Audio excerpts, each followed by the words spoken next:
Welcome to our channel. Today, we'll guide you through the process of making a voice call on Discord using your PC, especially with the latest updates. First, let's open the Discord app. If you haven't logged in yet, make sure to enter your credentials. Once you're in, you'll be greeted by a familiar and user-friendly interface. Next, navigate to the chat or server where you want to connect with your friends or community.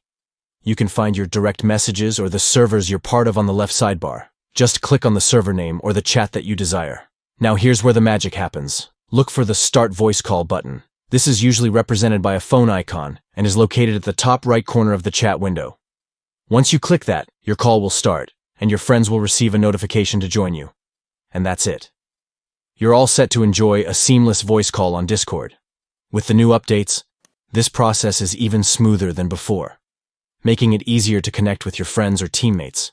So, gather your friends, start chatting, and enjoy those memorable moments together. Don't forget to like this video and subscribe for more helpful tips and updates on Discord and other platforms. Happy calling!